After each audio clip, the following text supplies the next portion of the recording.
Assalamualaikum warahmatullahi wabarakatuh. Kembali berjumpa dengan saya Anggerma Nurjatia Siti Fatimah, calon guru penggerak angkatan 9 dari Kota Tasikmalaya. Hari ini saya ditemani oleh Ibu Gina Tuti Alawiyah SPD. Beliau adalah guru kelas 5 dari SD Negeri 4 Semarang. Assalamualaikum Bu Gina. Waalaikumsalam Ibu. Gimana kabarnya hari ini? Alhamdulillah baik. Sehat ya? Alhamdulillah. Hari ini kita adakan percakapan praobservasi ya Bu ya. Sebelum kita nanti saya mengamati jalannya pembelajaran yang akan Ibu lakukan di kelasnya, atau sebelum saya mengamati supervisi yang akan dilakukan. Nah, mengapa kita harus mengadakan praobservasi ini supaya kita itu lebih persiapan ya dalam melakukan pembelajaran. Ibu juga akan menjadi lebih semangat ya, lebih percaya diri dan lebih mempersiapkan kembali apa yang akan dilakukan.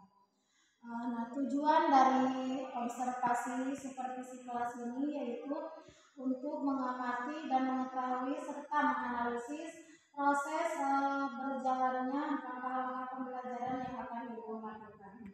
Ada beberapa pertanyaan yang akan saya ajukan kepada Ibu ya Bu.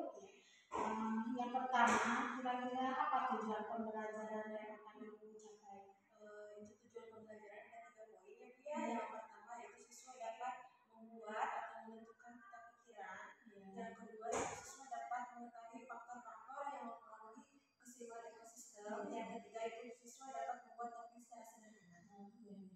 Jadi tujuan yang akan Ibu kembangkan itu ada 3 ya Bu ya. Nah, sekarang bagaimana area pengembangan yang akan Ibu capai? Kebetulan saya mengambilnya diskusi yang berdiferensiasi. Kemudian saya berfokus pada aspek pengetahuan dan keterampilan. Untuk pengetahuannya siswa dapat membuat peta pikiran, sedangkan untuk keterampilannya siswa dapat membuat topeng sederhana. Saya dengar Ibu sudah membuat rencana pembelajaran ya? Ya. Nah, rencana pembelajaran yang Ibu buat dilihat dari metode, model, dan strategi itu seperti apa? Kalau misalnya metode, saya menggunakan yang penugasan tadi jawaban diskusi. Kalau misalnya model pembelajaran, saya menggunakan cooperative learning. Jadi pembelajaran yang akan Ibu lakukan yaitu pembelajaran diferensiasi ya, yang terintegrasi dengan pembelajaran sosial emosional. Kemudian strategi yang Ibu lakukan yaitu scientific learning dengan metode diskusi, jawab dan penugasan. Baik Bu ya, itu sudah bagus. Nah, sekarang saya akan bertanya tentang media apa yang akan Ibu gunakan dalam pembelajaran itu. Untuk medianya saya menggunakan gambar tentang ekosistem, kemudian gambar contoh-contoh topeng Nusantara. Bagus ya. Baik Ibu. Nah, sekarang kapan pembelajaran itu akan dilaksanakan? Untuk pembelajaran akan dilaksanakan pada kelas 5 hari Sabtu. Satu kali pertemuan. Satu kali pertemuan ya, di SDM selalu itu ya, tidak ada jam pertama jam kedua karena pembelajarannya secara tematik. Ya baik Bu ya. Nah, saya akan melakukan supervisi kelas ke kelas Ibu nanti hari Sabtu ya Bu, satu kali pertemuan dengan mengamati langkah-langkah pembelajaran yang akan Ibu lakukan ya. Nah, dari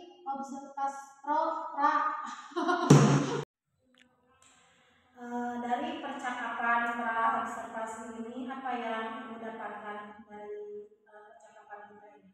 Yang saya dapat ambil dari percakapan ini, saya lebih mempersiapkan lagi dalam hal pembelajaran, khususnya dalam pemilihan media atau model sehingga pembelajaran dapat maksimal. Jadi kita akan berjumpa lagi ya Bu hari Sabtu ya. Terima kasih ya atas bantuannya. Ibu sudah bersedia berbincang-bincang dengan saya ya. Terima kasih Bu. Sama-sama Ibu. Demikian percakapan praobservasi yang saya lakukan dengan Ibu Gina.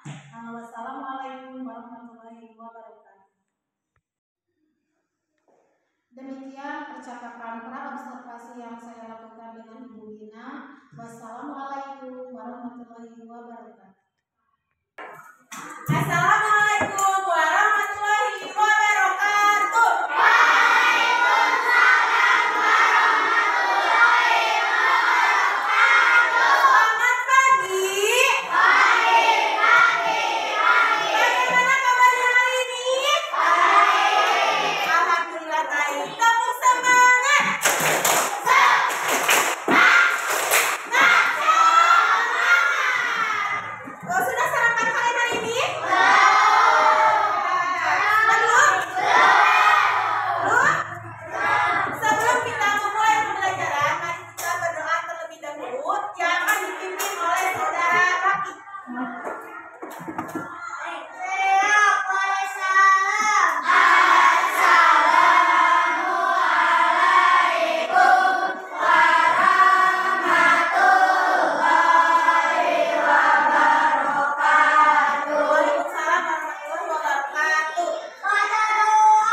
Keseimbangan ekosistem. Di bacaan tersebut ada berapa paragraf? Coba, ada berapa paragraf? Lihat, ada berapa paragraf? 3. Ada berapa paragraf? Ada berapa paragraf? Coba. 3.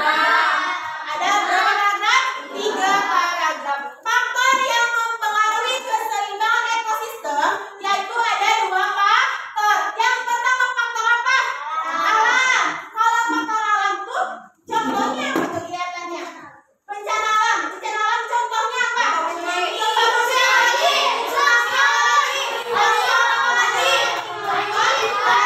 Gunung meletus. Kalau faktor kegiatan manusia contohnya apa? Kegiatan manusia. Yang disebabkan manusia. Faktor apa lagi? Pohon apa lagi? Apa? Polusi udara apa lagi? Mengapa? Apakah ekosistem kita harus dijaga? Apakah ekosistem kita harus dijaga? Mengapa? Supaya faktor manusia itu tulis di sini. Ini ibu akan kasih satu kelompok 1 lembar. Kalau misalkan yang tidak kebagi, anggota yang lainnya menulis di buku catatannya masing-masing. Mengerti? Jadi ini dikerjakan oleh 1 orang, misalkan ini dikerjakan oleh Neng Fitra, yang lainnya menulis di buku catatannya masing-masing. Nanti ini dikumpulkan dan presentasi salah satu kelompok. Ya. Paham? Paham? Mengerti? Apa gimana? Kami misalnya ke Cipu, boleh di bawah atau di pinggir, ya. Atau misalnya pakai garis kotak kaki di situ. Yes. Ya. Paham? Mengerti? Coba. Buat peta pikiran. Dikerjakan oleh 1 orang, yang lainnya kerjakan di buku catatannya masing-masing. Pakai buku SPDP, jangan pakai buku gambar. Pakai nama kelompok 1, 2, 1. Judulnya faktor yang mempengaruhi.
hasil diskusi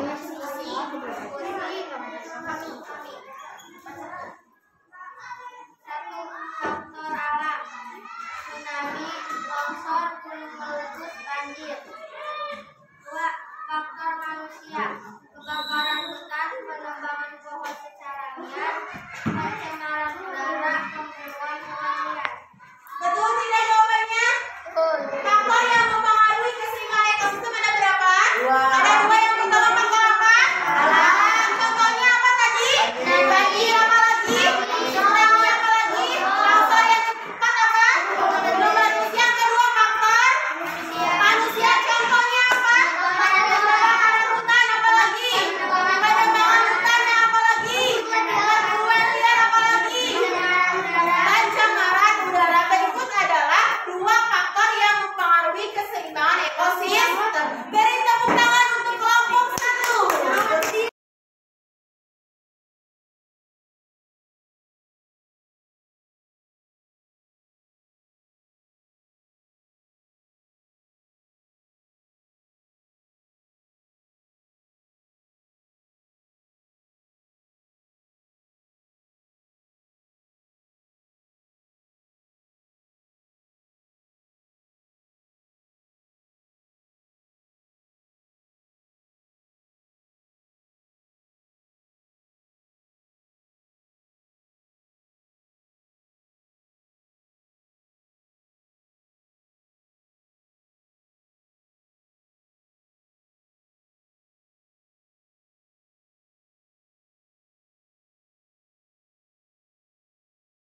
Warahmatullahi wabarakatuh.